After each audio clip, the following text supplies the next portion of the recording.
बिस्मिल्लाहिर्रहमानिर्रहीम। हज़रात, आज मुख्तसर बुखारी शरीफ की एक हदीस का मुताला करेंगे। ये किताबुल आज़ान में से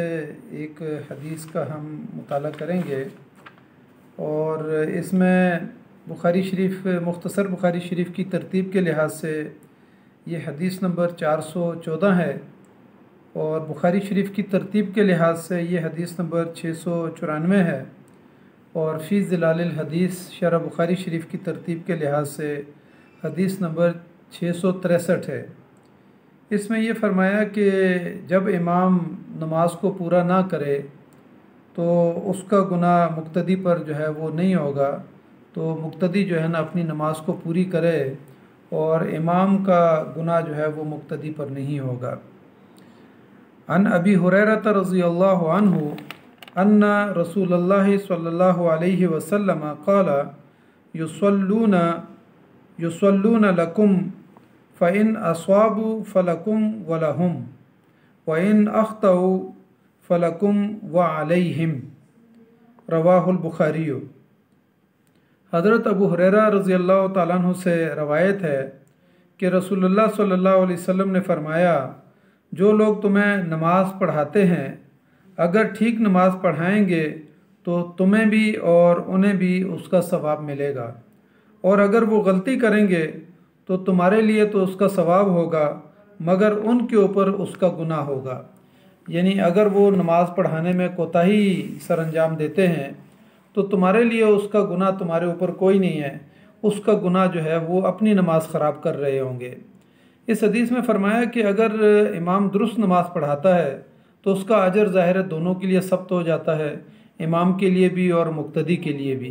लेकिन अगर इमाम उसमें कोताही बरतता है तो उसका सवाब जो है यानी मुक्तदियों को तो पूरा मिलेगा, लेकिन उसका गुनाह जो है वो यानी इमाम के ऊपर होगा। अब इस पर मुहद्दिसीन ने यानी बहुत बहस की है कि इस कोताही से क्या मुराद है। फिर उस पर जो है ना दो तीन उसके जो है ना यानी उमूर को डिस्कस किया है। मिसाल के तौर पर बाज़ ने कहा कि इमाम नमाज में कोताही कैसे करता है कि वो नमाज को मुअख्खर करके इतना मुअख्खर करेगा कि मकरूह वक्त के अंदर जो है ना नमाज को ले जाएगा और मकरूह वक्त के अंदर नमाज पढ़ाना शुरू करेगा। तो ज़ाहिर है मुक्तदी तो इंतज़ार में बैठे हुए हैं, तो उस वक़्त जो है ना उसकी नमाज जो है मुक्तदियों की हो जाएगी, लेकिन मकरूह वक्त के अंदर नमाज को दाखिल करने में इसका गुनाह जो है ना इमाम के ऊपर होगा। फिर इसी तरीके से दूसरी सूरत उसकी ये है कि वो कोताही क्या बरत सकता है। दूसरी सूरत यह है कि या तो वो वज़ू सही नहीं करे, उसकी एड़ियाँ खुश्क हों, और इसी तरीके से जो है ना तादिल अरकान जो है ना वो ना कर रहा हो, रुकू और सुजूद का जो पूरा हक़ है उसको वो अदा ना कर रहा हो। तीसरी सूरत यह है कि वो खुशू व खुजू के साथ नमाज ना पढ़ता हो, यानी भागम भागम आया और फौरी तौर पर नमाज पढ़ा के निकल गया।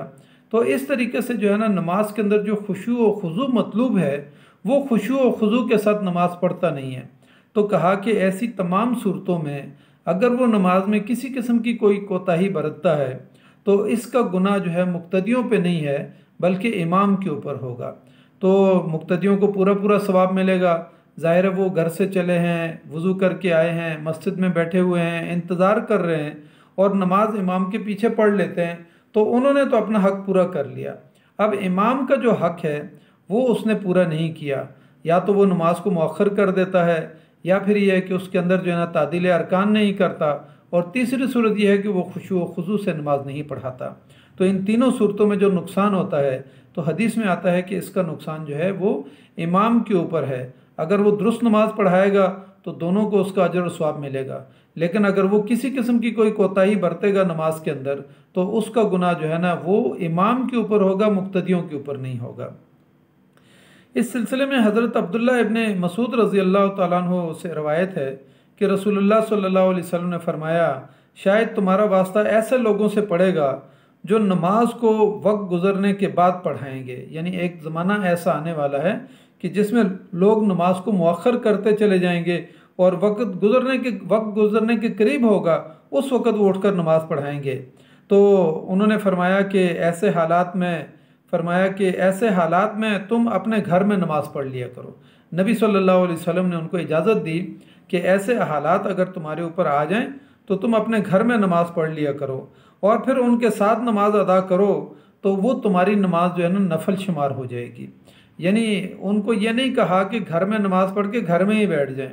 बल्कि कहा कि घर में जो है ना वक्त के ऊपर नमाज पढ़ के फिर भी आप मस्जिद में आएँ और मस्जिद में आने के बाद उनके साथ नमाज पढ़ें। और कहा कि ये तुम्हारी नमाज जो यानी मुअख्खर होके पढ़ी जा रही है या कोताही के साथ पढ़ी जा रही है, तो कहा कि ये तुम्हारे लिए जो है ना नफल जो है ना शुमार की जाएगी। हज़रत इमाम अहमद बिन हम्बल की एक रवायत के मुताबिक इसमें उन्होंने मज़ीद वजाहत की है और फरमाया कि अगर वो नमाज को बर वक्त अदा करेंगे तो उसका सवाब तुम्हें भी और उन्हें भी मिलेगा। अगर बर वक्त नमाज को अदा करेंगे तो दोनों को सवाब मिलेगा, लेकिन अगर उसमें कोई कोताही बरती जाएगी तो तुम्हारे लिए कोई गुनाह नहीं है, लेकिन इमाम के लिए उसके अंदर गुनाह है। हज़रत अबू ज़र रज़ी अल्लाह ताला अन्हु बयान करते हैं कि मुझसे रसूलुल्लाह सल्लल्लाहु अलैहि वसल्लम ने फरमाया कि ए अबू ज़र, उस वक्त तुम्हारा क्या हाल होगा जब तुम पर ऐसे हाकिम मुसल्लत होंगे या तुम्हारे हाकिम ऐसे होंगे जो नमाज को फ़ौत करेंगे या नमाज को मुअख्खर करेंगे। तो ये फरमाते हैं, अबू ज़र रज़ी अल्लाह ताला अन्हु फरमाते हैं कि मैंने अर्ज़ किया, या रसूलुल्लाह आप मुझे क्या हुक्म देते हैं कि ऐसे मौके पे मैं क्या करूं? आप सल्लल्लाहु अलैहि वसल्लम ने फरमाया कि तुम नमाज अपने वक्त पर पढ़ना, और अगर तुम इस नमाज को उनके साथ पा लो तो उनके साथ भी पढ़ लेना, ये तुम्हारे लिए नफल हो जाएगी। यानी हज़रत अबू ज़र रज़ी अल्लाह ताला अन्हु को भी नबी सल्लल्लाहु अलैहि वसल्लम ने ये कहा कि तुम्हारे ऊपर ऐसा वक्त आने वाला है, यानी ऐसे हुक्मरान तुम्हारे ऊपर आ जाएंगे कि जिस वक्त तुम्हें नमाज जो है ना वो मुअख्खर करके पढ़ाएंगे, लेट करेंगे, और फिर जो है ना वो नमाज को फ़ौत करेंगे और नमाज को जो है ना मुअख्खर करके पढ़ेंगे। तो कहा कि तुम्हारे ऊपर अगर ये ज़माना आ जाए, तो उन्होंने पूछा कि मैं क्या करूं? तो नबी सल्लल्लाहु अलैहि वसल्लम ने फरमाया कि तुम अपने वक्त के अंदर नमाज पढ़ो, चाहे मस्जिद में पढ़ो या घर में पढ़ो। तो फिर उसके बाद जो है ना, यानी फिर ये कहा कि अगर तुम उसके बावजूद इमाम के साथ नमाज को पा लो, यानी उसके बाद भी अगर तुम नमाज को इमाम के साथ पा लो तो वो तुम्हारे लिए नफल हो जाएगी।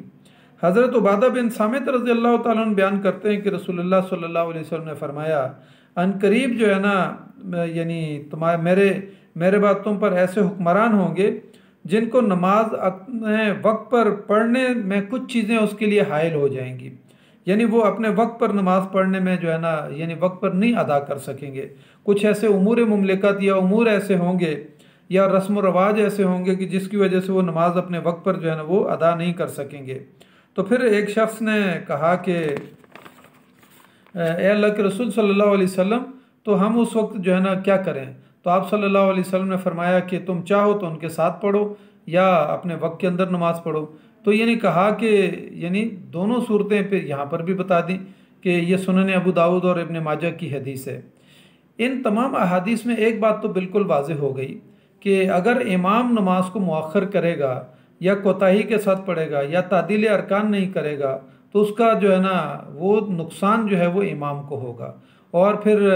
मुक्तदियों में से नमाज के लिए जो है ना कोई गुनाह नहीं होगा। लेकिन अगर वो खुशू खुजू से पढ़ाता है, वक्त के अंदर पढ़ाता है, दुरुस्त नमाज पढ़ाता है, तो उसका अजर दोनों के लिए है। इस हदीस से एक इस्लामी रियासत और इस्लामी दस्तूर की एक बुनियादी दफ़ा यहाँ से निकलती है कि अगर कोई यानी इमाम कोताही करेगा, घर का सरबराह कोई कोताही करेगा, या कोई वज़ीर मुमलिकत जो है ना कोई कोताही करेगा, या कोई ब्यूरोक्रेसी का कोई शख्स कोताही करेगा, या इंतज़ामिया की कोई शख्स ज़िम्मेदार कोई कोताही करेगा, या मुल्क का सदर या वज़ीर-ए-आज़म कोई कोताही करेगा, तो उसका गुनाह उसके ऊपर होगा, और उसके नीचे काम करने वाले जो लोग हैं जिनसे वो काम करवा रहा है उनके ऊपर गुनाह नहीं होगा। अगर वो उस मौके पर इनकार भी करें और उसको बताएं कि ये कानून की खिलाफ वर्जी हो रही है, उसके बावजूद अगर मजबूर होकर वो कोई काम करते हैं तो उनका गुनाह उनके ऊपर नहीं होगा। तो कुरान ने भी ये बात कही है, वला तज़िरु वाज़िरतुम विज़रा उख़रा, यानी किसी का बोझ किसी के ऊपर जो है ना नहीं डाला जाएगा। तो इस्लामी रियासत के अंदर भी अदालतों का ये फ़र्ज़ बनता है कि अगर एक फ़ाइल के ऊपर किसी जो है ना ऑफिस के अंदर किसी ब्यूरोक्रेसी ने किसी ने जो है ना कोई कमेंट्स लिखे हुए हैं और वो अपने बालाई अफसर को जो है ना इस बात से मना करने का इशारा भी कर रहे हैं या मना भी कर रहे हैं, तो उसके बाद अगर वो काम हो जाता है तो उस इदारे के सरबराह का जो है ना वो गुनाह होगा। तो उस गुनाह में जो है ना उस इदारे के सरबराह को पकड़ना चाहिए, या मुल्क के सदर को या मुल्क के वज़ीर-ए-आज़म को पकड़ना चाहिए, या वज़रा को पकड़ना चाहिए। यानी जिस लेवल पे जो है ना गुनाह होगा जो शख्स भी गुनाह करेगा उसका गुनाह उसके ऊपर होगा। यानी एक बाप अगर गुनाह करता है तो उसका गुनाह उसकी औलाद के ऊपर नहीं होगा, उसकी सज़ा उसकी औलाद को नहीं दी जा सकती। इसलिए बेटे का गुनाह जो है वो बाप के ऊपर नहीं जा सकता है। इस तरह से जो है ना यहाँ इस्लामी रियासत का एक उसूल यहाँ पे वाज़ेह हो जाता है कि जो इदारों के सरबराहान होते हैं अगर वो दुरुस्त इक़दाम करेंगे और अपने इस फ़राइज़ का जो है ना पाबंदी करेंगे और अपने अमानात की जो है ना हिफाजत करेंगे तो उसका नतीजा ये होगा कि उसके नीचे काम करने वालों को अजर और सवाब भी मिलेगा और वो अपने फ़राइज़ के अंदर जो है ना अपने हुकूक और फ़राइज़ को पूरे पूरे अदा कर रहे होंगे। लेकिन अगर कोई शख्स कोई कोताही जिस दर्जे में करेगा तो उस दर्जे में उसको जो है ना सज़ा दी जाएगी। तो इसलिए हमारे अदालतों को और हमारी ब्यूरोक्रेसी को और हमारे निज़ाम एहतसाब को जो है इस मामले को देखना चाहिए कि हमारे यहाँ माशरे में जो है ना एक पार्टी के जो है ना किसी फ़र्द को पकड़ा जाता है, पूरी पार्टी को बैन कर दिया जाता है, पूरे जो है ना ख़ानदान को जो है ना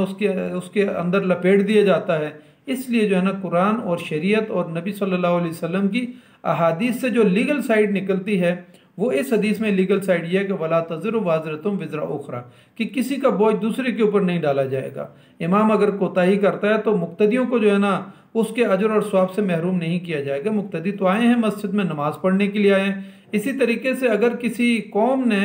अपने मुल्क के सरबराहों को मुंतखब किया है, अब जब उनके पास कानून साजी का वक्त आता है उसमें वो कोताही करते हैं, या इसी तरीके से जो है यानी अमानात उनके पास आती हैं, उन अमानात के अंदर वो ख़यानत करते हैं और अपने फ़राइज़ के अंदर कोताही बरतते हैं, तो अदालतों के अंदर